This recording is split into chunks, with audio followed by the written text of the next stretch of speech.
Kahala Yahweh Bashim Yabashai Bashim Dash, double honors to the elders and apostles of Great Millstone of Well. I am not a member, however, I've entered into their labors. Peace and mercy to the sincere brothers and sisters doing this wherever you are, whatever your lot may be. Here's another quick one. You should go watch this interview in its entirety.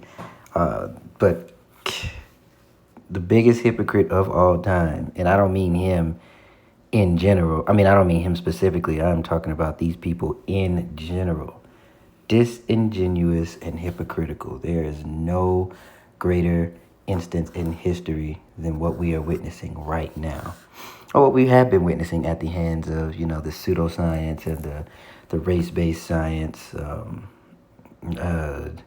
all the different things that they've done. So from the time they were allowed to go out and deceive the nations, and we'll get that real quick. I'm gonna leave it on the screen, and I'll pull up Revelation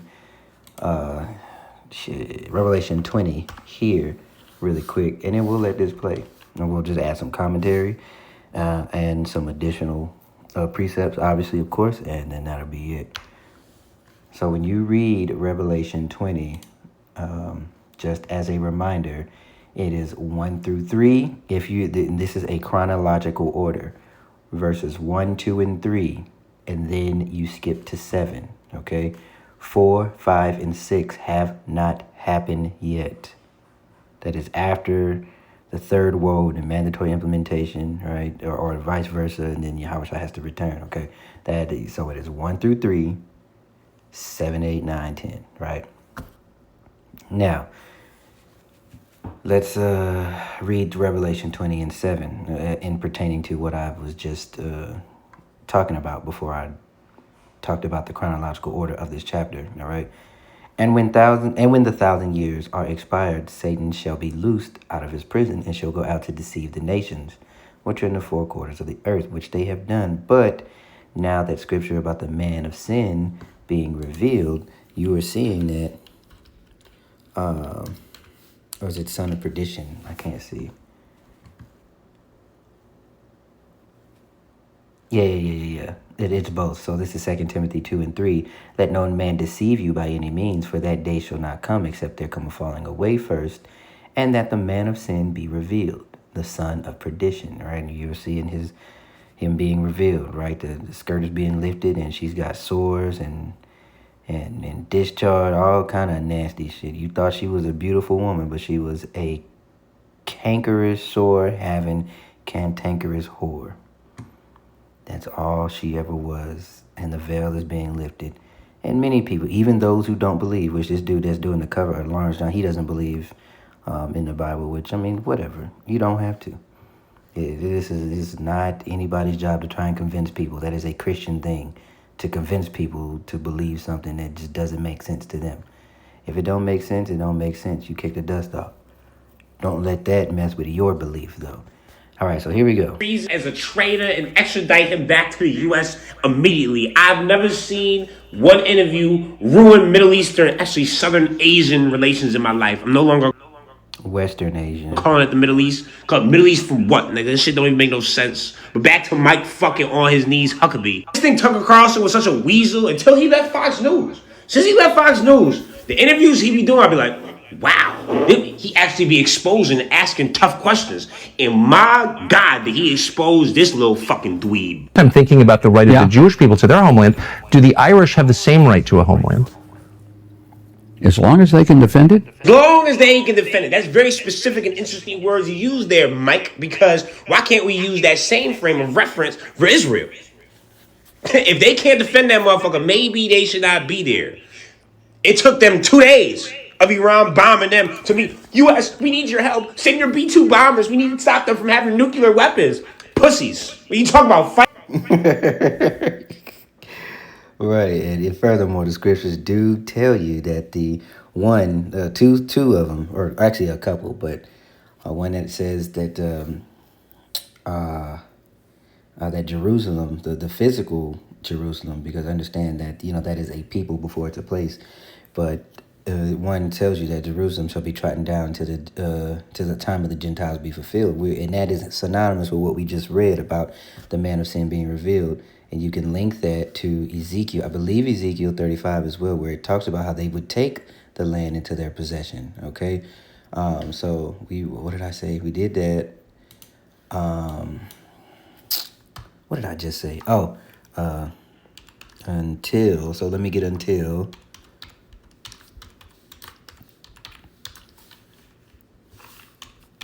All right, it talks about a bastard dwelling in Ashdod. Luke 21:24, right? And they shall fall to the edge of the sword and shall be led away captive into all nations. That is the legitimate Israelites, of course. And he also talks about, like Huckabee talks about, they're a small portion, these JOOSs, and that, some of them are there, and then the bulk of them are in New York. But according to Scripture, right, that it says the four corners of the earth, right, all over. All right, so that we wouldn't be completely wiped out. Let me continue. I'll just start it over. Luke 21:24. And they shall fall by the edge of the sword and shall be led away captive into all nations, and Jerusalem shall be trodden down of the Gentiles until the times of the Gentiles be fulfilled. All right, so after the fall of Jerusalem in between 70 and 74 AD, somewhere around there, all right, that's when we were removed out of the land, or the most of us, and then it was renamed by, I don't remember the emperor's name, but he renamed it Palestine. But let me see. Let's look that up real quick. Emperor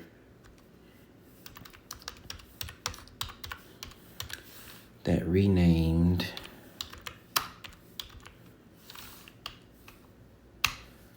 I know he was like Hadrian, Emperor Hadrian, okay? So, Roman Emperor Hadrian, and that is spelled H or Hotel, Alpha, Delta, Romeo, India, Alpha, November. Hadrian, okay? Renamed Jerusalem to Aelia Capitolina, or Capitolina, probably Capitolina, okay? Or the capital of, I believe it was a deity. Let's see. The name Aelia Capitolina combined Hadrian's family name Aelius with Capitolina, dedicated to Jupiter Capitolinus. Yeah, okay, the decision was made after the second Israelite revolt between 132 and 135 AD, which Hadrian suppressed with extreme violence, all right? Deliberate attempt to eradicate the Israelite connection. You remember that J word ain't it. They love to put it there where it don't belong. It's not a real thing. Connected to the city by replacing it with a pagan Roman city, which included building a temple to Jupiter on the site of the former temple. Okay, what were the restrictions? The Israelites were formally banned from entering the city under penalty of death. Come, let us cut them off from being a nation, right? Does that not? Do you see how it ties together? If you're given the eyes to see and ears to hear. What else did I read? Did I say I was getting? Ezekiel 35, okay. And the subtitle or subheading here is prophecy against Mount Seir, right? And just as Israel is a people before it's a place, so is Seir, right? So it's synonymous with Edom because that is the only place they belong. Moreover, the word of Yahweh came unto me, saying, Son of man, set thy face against Mount Seir, and prophesy against it, and say unto it, Thus saith Yahweh power, Behold, O Mount Seir, I am against thee, and I will stretch out mine hand against thee, and I will make thee most desolate. And that is you always hear that between Edom and Seir. It's always a desolation every time. I will lay thy cities waste, and thou shalt be desolate, and thou shalt know that I am Yahweh. Okay, but because thou has a perpetual hatred, and this is verse 5 we got to, so 35 and 5, Ezekiel 35 and 5, and hast shed the blood of the children of Israel by the force of the sword in the time of their calamity, in the time that their iniquity had an end. Therefore, as I live, saith Yahweh power, I will prepare thee unto blood, and blood shall pursue thee.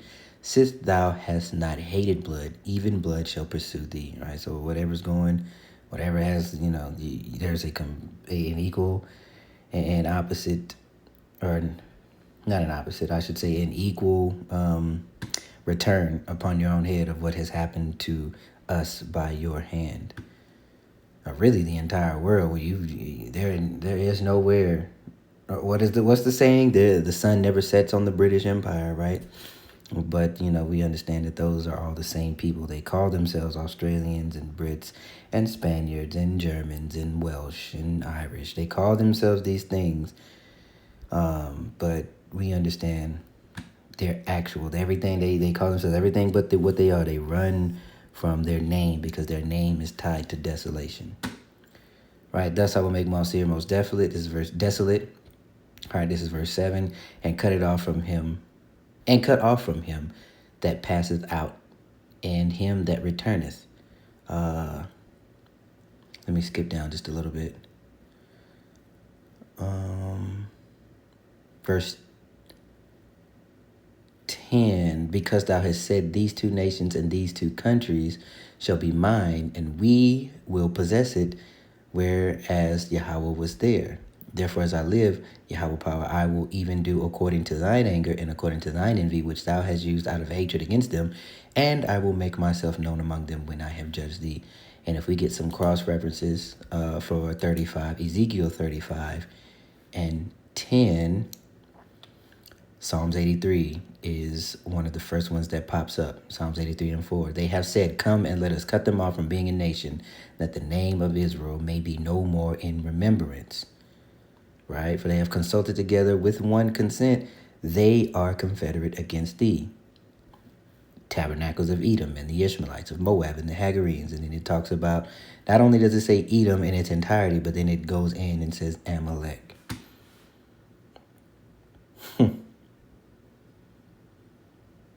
Cannot be disproven. Right back. Nigga, what you need us for? What you calling the UAE? Y'all got your hand? This dickhead actually said out loud, I think it would be good if Israel just owned all of the Middle East. What? Does Israel have the right to that land? Because you're appealing to Genesis. Yeah. You're saying that's the original deed. It would be fine if they took it all. I really say, yeah, I think they should just rule over all of this. You dick eating, get off your fucking knees. You're a United States ambassador, you bitch. Not for this country. Supposedly a United States ambassador that doesn't give a fuck about the United States. He over there in Israel with his feet kicked up. All he cares about is Israel and defending whatever BB the bomber fucking tell him to. The motherfucker actually had the audacity to say out loud that the IDF is more humane than the United States military in Iraq and Afghanistan. Take them at their word. Then you still have a lower number of civilians killed than in any. Why would anybody in any good frame of mind take... You got it. Urban warfare environment in modern history. Fact. Is that a fact? Yes. What are you comparing it to? To any urban warfare. Name one. Iraq. Where in Afghanistan? Iraq? Where in Iraq? Where in Afghanistan? There aren't many urban areas in Afghanistan. I don't think there was any fighting in urban areas in Afghanistan. Kabul? He's saying that the IDF committing genocide was more humane than what we was doing over there. And then this nigga said Kabul with a question mark. So do you know or don't you, motherfucker? Now, you know what? Let me show you.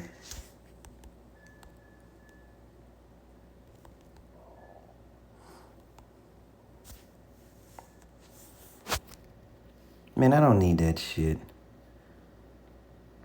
There's a highly mountainous area, or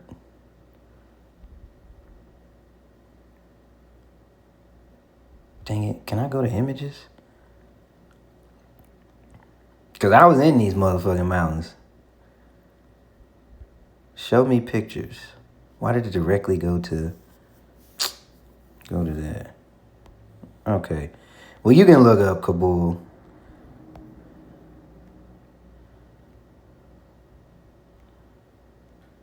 It's only showing.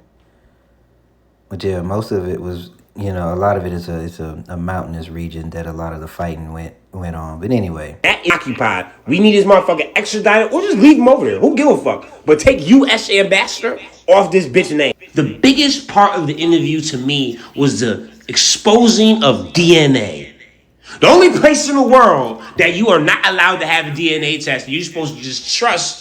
We're historically tied to this land. Why? Strictly for vibes, son. Don't worry about that. We don't need no DNA to prove that. What will you do? Bitch, you look white. Your background is Polish and Latvian. So how the fuck are you going to say that you have ties to the Middle East? Ashkenazi.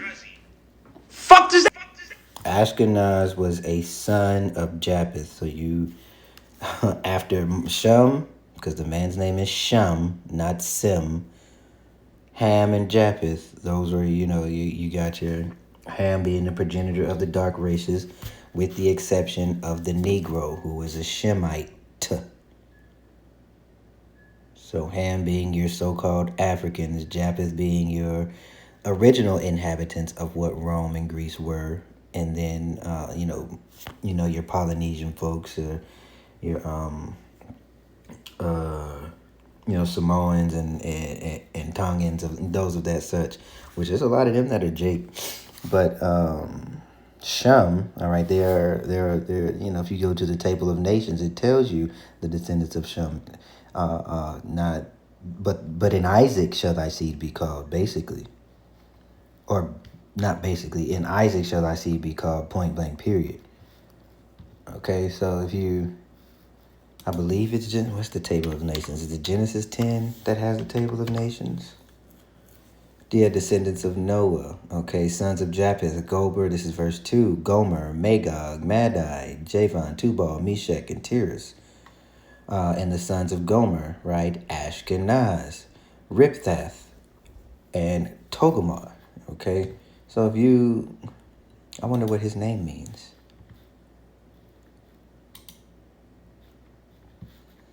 And it says, this is Strong's G. Damn it, I clicked it. It doesn't have, I'm sorry, Strong's H813. And his name means a man as sprinkled. Fire as scattered, a descendant of Japheth, a northern people. All right, so how can you be Japhetic and Shemitic at the same time?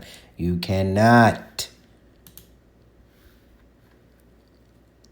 But this one talking about Huckabuck, talking about take them at their word.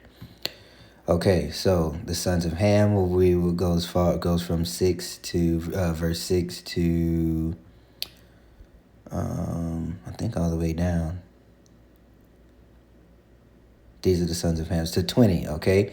Now, starting at 21, Shem, all right, the father of the children of Eber, okay, where you get Hebrew from, the brother of Japheth, the elder, even to him were children born. Children of Shem, Elam, Asher, Faxad, Lud, Aram, right? So the Elamites or the Elamites, who are your Indians, they are Shemitic people. And let's go, and it goes into Aram, believe. Let's see, let's get Aram's name. This is H758. Okay, Aram, Armenian, exalted. Syria, the nation. So there you go. So don't let nobody tell you that so-called Jesus or Yahushua spoke Aramaic. He did not. He spoke Hebrew because he was a Hebrew Israelite of the tribe of Judah. Don't let them try to talk to you about nothing like that. All right, so going forward to verse 24, it goes from them to Arphaxad begot Selah, Selah begot Eber, and unto Eber was born 2 sons, Peleg, and for in his day the earth divided, and his brother's name was Joktan. Okay, Joktan, Almadad, we're gonna skip. Havilah, Jobab. All right, these are the sons of Shem and their okay, and here we go. That was the point I wanted to make about Yahushua not speaking Aramaic. These are the sons of Shem after their families, after their tongues, in their lands, after their nations, possessive. All right, and from Abraham, because Abraham, Isaac to Jacob, right, you have the Ammonites and the Moabites. And of course, from Isaac, you have Esau and Jacob. So you have Hebrew Ammon, Hebrew Moab, Moabite, right? Hebrew Elamite, Hebrew Edomite. But in Isaac was thy seed called, passed from down to Jacob, whose name was changed to Israel, which was the progenitor of the 12 tribes. This turned into something that I meant to just do some commentary, but hey, the Spirit do what the Spirit do. So let me just go ahead and let him continue. It ain't that much longer to go. That mean? Good for you. You're Jewish. Doesn't mean you have ties to the Middle East or the homeland. Again, Southern Asia. I gotta get that shit out my head. DNA really strikes a chord because all of a sudden it destroys everything they've built their life on. And if you remember, there was a very specific documentary that this man posted on his story, and he was suspended from the NBA. And the only thing that documentary did was say, "Yeah, I don't think that Ashkenazis actually have direct ties to the Middle East, and there's actually different people that are the real Semites." This man got suspended and had to do apologies and donate $500,000 to anti-Semitism for posting a story of a documentary he watched. You see how deep that shit runs? Say that out loud. You know how insane it sounds to use the Bible as your reasoning for ethnically cleansing people? Like, you don't know. Right. But the thing is, the Bible is like a weapon, it's a sword, right? And in the sword, it depends on the wielder. There was some who it was supposed to go to in truth and sincerity, and then some who have hijacked it in lies and insincerity. And that is why it doesn't make sense, and that is why people say it's the Bible. They don't know. It is tied. All they know of the Bible is Christianity and the lies that are told by, the earth that has been given into the hand of the wicked, all right? The lies that have been told by the wicked. So it makes sense as to why people scoff at that. But you keep that energy. Most people that scoff at it, you keep that energy. Oh, it says it was promised to the people of Israel. This is Israel now. It's like, bitch, that's a book from 3,800 years ago. Suck my dick. But for whatever reason, they're just using this as fact. And it's like, no, it's not fact. That's why y'all so afraid of 23andMe. Because as soon as you do a DNA test, all of a sudden you're like, well, actually, yeah, you don't have right to any of this land. You have a right to fucking Poland up north near the Arctic Circle, bitch. Obviously. Seir, you have a right to Seir. Mount Seir is it.